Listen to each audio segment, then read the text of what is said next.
សុបថ្នាំចិននេះហ่าបងប្អូនបើសិនជានិយាយទៅតាមហាងទៅមានណាតែចំណែកខ្ញុំនេះចាំបាច់ទៅតាមហាងទេបងប្អូនណាហើយក៏គ្មានថវិកាឯណាទៅចូលហាងនោះដែរអញ្ចឹងហើយមានធ្វើញ៉ាំខ្លួនឯងនៅផ្ទះអញ្ចឹងហើយថ្ងៃនឹងផងដែរគឺថាម្នាក់គឺហត់រៀងខ្លួនដូច្នេះហើយក៏ធ្វើស៊ុបនៅតែម្ដងទៅអញ្ចឹងជាដំបូងគឺខ្ញុំមានមាត់3សះគឺមានមួយក្បាលតែម្ដងហើយនេះគឺថ្នាំចិនគឺគ្រឿងថ្នាំចិនណាហើយនឹងការ៉ុតហើយបន្តមកទៀតហ្នឹងគឺជីវ៉ាន់ស៊ុយស្លឹកខ្ទឹមសហើយនឹងម្ទេសបើតាមកាប៉ិតទៅគេមិនដាក់ទេតែខ្ញុំនេះគឺត្រូវការក្លិនឈ្ងុយអញ្ចឹងណាបងប្អូនបន្តមកនេះគឺយើងដាក់ដាំទឹកឲ្យដាំអំបិលមួយចឹបទៅគឺដើម្បីឲ្យទឹកនេះឆាប់ពុះបន្ទាប់ពីទឹកបានពុះហើយគឺយើងប្រញាប់ដាក់ម្ទេសហើយនឹងខ្ទឹមសយើងចូលទៅបងប្អូនដើម្បីឲ្យវាកាត់ក្លិនឆ្អាបអញ្ចឹងណាហើយនៅពេលដែលទឹកបានពុះប៉ុណ្ណឹងហើយគឺប្រញាប់ចាក់សាច់មាន់ចូលទៅហើយចំពោះសាច់មាន់នេះផងដែរមួយនឹងគឺថាអូយបងប្អូនគឺពេញមួយឆ្នាំតែម្ដងគឺថាពៅមិនមែនពៅម្នាក់ពីរនាក់សម្រាប់អ្នកធ្វើការធ្ងន់ទេណាបងប្អូនគឺពៅមួយគ្រួសារតែម្ដងបន្តមកទៀតគឺជាគ្រឿងថ្នាំចិនបងប្អូនអាចរកទិញនៅតាមតូបចាប់ហួយឬក៏ទិញក្នុងម៉ាតក៏បានដែរប្រាប់គេថាទឹកគ្រឿងថ្នាំចិនឬក៏គ្រឿងស្ងោរស៊ុបយិនសិនទៅគេឲ្យមកហើយបងប្អូនបើសិនជាបងប្អូនឃើញពពុះហើយបងប្អូនដួសពពុះវាចេញមកណាគឺថាពពុះគឺជាពពុះឆ្អាបទេចឹងហើយបើសិនជាបដួសពពុះឆ្អាបនេះចេញទេគឺថាញ៉ាំអត់កើទេបងប្អូនហើយដួសពពុះនៅរួចរាល់ហើយគឺយើងទុកប្រហែលជា 4-5 នាទីទៀតទៅណាដើម្បីឲ្យវាឆ្អិនបន្លែឆ្អិនសាច់ចឹងណាហើយចាំយើងមកផ្សំគ្រឿង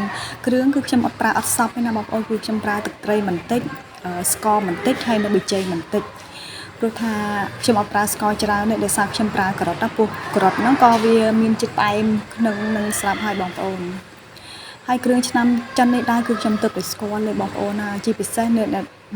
ដែលទៅតាមហាងតាមនេះគឺគាត់ធ្លាប់ញ៉ាំគឺគាត់នឹងដឹងនិយាយចាំទៅ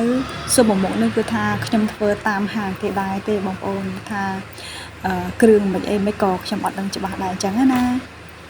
ចឹងហើយឥឡូវមន់យើងក៏មើលទៅរៀងឆ្អិនរៀងអីហើយដែរបងប្អូនគឺថាស៊ុបមួយឆ្នាំនេះគឺថាពៅកម្លាំងសាហាវហ្មងបងប្អូនអ្នកដែលមិនទាត់បានស្លគ្រឿងឆ្នាំចិននេះញ៉ាំណាចឹងហើយបងប្អូននៅទីនេះធ្វើញ៉ាំទៅបងប្អូននៅគឺទីនេះថាឆ្ងាញ់ខ្លាំងណាស់ហើយសម្រាប់មន់វិញបើសិនជាបានមន់ខ្មៅរឹតតែល្អបងប្អូនព្រោះថាស៊ុបនេះគឺតម្រូវធ្វើមន់ខ្មៅណាទៅត្រូវដោយសារតានៅកន្លែងខ្ញុំនេះគឺរហូតអត់មានបងប្អូនចឹងទៅខ្ញុំប្រើមាត់3សះនេះជំនួសនៅតែម្ដងទៅឥឡូវសម្លយើងហ្នឹងក៏ឆ្អិនហើយដែរបងប្អូនថាសម្លបន្តិច